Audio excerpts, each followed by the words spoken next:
Radio Flamme. Yann Ufo, mais quel est cet être étrange venu d'ailleurs ?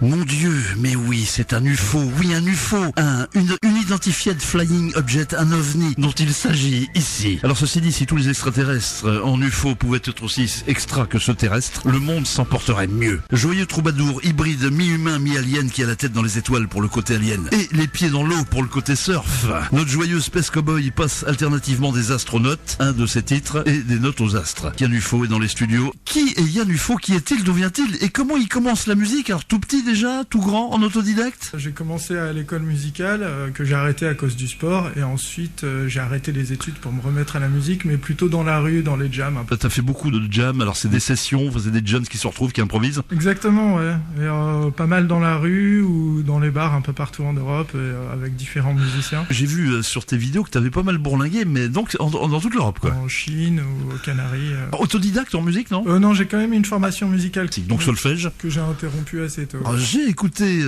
t'es auteur-compositeur déjà, hein? Oui. T'as pas mal de compositions assez sympas. Multi-instrumentiste, non? Parce que tu joues de la guitare? Oui, alors j'ai commencé par la clarinette en école de musique, ensuite le trombone, et après tout seul j'ai appris le saxophone, la guitare, l'harmonica, le chant. Le chant et un petit peu de clavier quand même? Allez, vas-y, pose tous tes instruments. Un petit peu.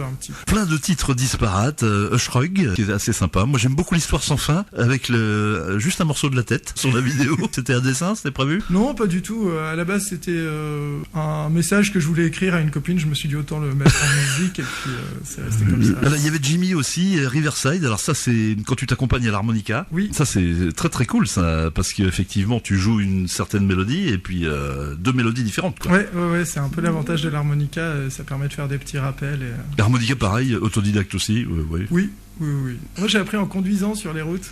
J'étais au volant du camion et du coup je l'avais acheté, j'avais fait un concert, j'avais un peu de sous, je me suis dit j'investis tout dans la musique avant de dépenser ça dans autre chose. Je l'ai mis au volant et j'ai fait quelques kilomètres et le soir même j'avais un concert, j'ai joué de l'harmonica dessus, c'est bien passé, je l'ai gardé. J'ai l'impression qu'avec toi tout passe bien, quoi. Tu t'y vas, quoi. Tu te poses pas de questions, non? C'est ça un peu. Bon, faut pas trop se prendre la tête. Comment on pourrait alors oui c'est vrai, il y a donc ce côté homme orchestre, donc harmonica, guitare. Ce Jimmy est assez sympa là. Tu joues dans une espèce de grotte là, j'ai vu ça sur la vidéo, on dirait que t'es dans un espèce de lieu un peu bizarre. Ah, alors je me rappelle pas du tout de toutes les vidéos qui ont été filmées, honnêtement. C'est pas moi qui filme à chaque fois. Ah, c'est pas toi qui filme, d'accord. Bah, c'est vrai que ça donne un côté, on se demande où il est. Alors, comment on pourrait qualifier ta musique? C'est un mélange alors il y a un petit peu de jazz manouche, il y a de la rumba, il y a des rythmes chaloupés. C'est vrai que c'est assez festif.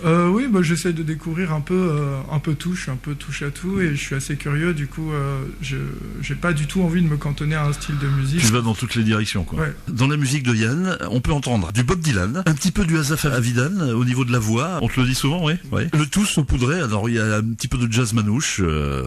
Musicien qui t'inspire, donc Django, Ella Fitzgerald, vraiment des grands classiques alors. Oui, c'est ce qui s'est fait de mieux. Hein. Alors ça fait longtemps que tu roules ta bosse de troubadour comme ça? Oui. Alors j'ai quitté les études, j'ai acheté un van, j'ai pris une guitare, je ne savais pas du tout jouer de guitare. J'ai commencé dans la rue et je me suis dit je vais vivre comme ça, tant pis. T'as joué dans pas mal d'endroits assez différents, éloignés, comme un vrai troubadour. Comment tu as développé ton circuit de concert? Comme ça, au hasard, non? Oui, en suivant la route, hein, je demandais aux gens, bonjour, un concert. Souvent, je me bradais même pour un repas, un café. Le vrai troubadour, quoi. Oui. Tu as une double actu, celle du musicien, étroitement imbriquée avec l'actu de ton association. Alors, c'est quoi cette association? C'est l'association UFO, du coup. UFO, d'accord. Alors, c'est ton vrai nom, UFO? Ouais. Ah non, pas du tout. Ah non, c'est un pseudo. Oui. L'association, et moi, je m'appelle Ropers, mais ça n'a rien à voir. Le projet de l'association, c'est de faire vivre la culture sous toutes ses formes. D'accord.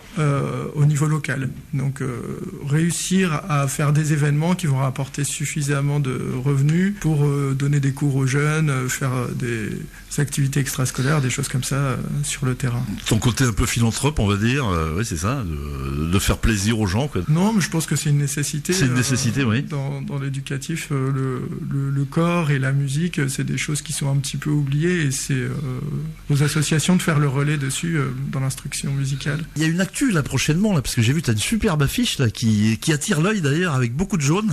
Oui, très belle affiche faite par Claire Flachat, qui fait les décors de l'Opéra de Nancy. qui est très active aussi dans l'association. Et toujours pareil, le but c'est de proposer de la musique locale sur la scène locale. Et où est-ce que tu vas jouer alors? Tu vas te produire où? À Siouville, donc le prochain c'est le 7 juin, on en aura un autre le 22 août et un autre le 30 août, et à chaque fois on propose des choses différentes avec d'autres intervenants. Vous êtes beaucoup dans l'association alors, non? On est, plusieurs gens qui gravitent autour. La scène, tu adores ça, quoi. Étrangement, ça m'est un peu inconfortable. Je préfère donner des cours de musique, moi, ça me paraît. Le visu avec les gens, ça me... Est-ce que tu as trouvé ton public quand même, non, avec tout ça? Alors oui, pas mal de gens qui apprécient les chansons. Il y en a qui les connaissent par cœur. Donc t'as tes groupies, t'as tes... un petit peu, oui. Il y a des gens qui sont demandeurs quand même. Donc, ça te fait apprécier un peu plus la scène, j'imagine, quand même, non? Ouais. Parce que c'est plaisant quand même quand tu vois que tu fais plaisir aux gens. Oui.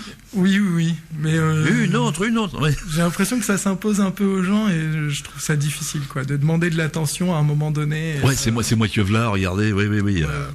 C'est tout à ton honneur, puisque voilà, il y a une certaine humilité du garçon. Quel est le message que tu veux faire passer dans ta musique? Quelle est ton ambition? Voilà. Alors moi, c'est vraiment ce côté associatif et de faire vivre la scène locale, comme pour le reste, en fait, finalement, consommer localement. Je comprends pas vraiment cet intérêt d'avoir des énormes stars, de les écouter à la radio tout le temps, alors que la musique, c'est pas forcément ça, c'est plutôt aller vers les artistes locaux et les faire vivre comme la radio locale et des choses comme ça. Et c'est aussi se réapproprier ces outils-là, plutôt que se destituer de ce pouvoir-là et de le donner à d'autres qui sont pas forcément dans notre intérêt. Le fameux circuit court de la fourchette à la bouche. Moi, je suis assez d'accord. C'est un beau message à la limite. Dans l'apprentissage, pour les jeunes, c'est aussi se réapproprier ces outils-là, au lieu de se dire, non, c'est très loin, je pourrais jamais, je suis pas au niveau de Michael Jackson. Mais non, la musique, c'est au coin de la rue, près de chez toi. Un petit mot à faire passer aux auditeurs? Continuez d'écouter des radios locales, des groupes locaux, déplacez-vous sur vos scènes locales, parce que pour faire un concert, il faut autant de monde sur scène que devant la scène, et si vous déplacez pas sur les concerts locaux, vous n'allez pas faire vivre les artistes locaux, ni les petits commerçants. C'est très important pour que la vie locale se fasse, on peut pas tous se retrouver au Zénith une fois tous les 2 ans, il faut aussi une vie locale. Il y a que le soleil qui se retrouve au Zénith. Radio Flamme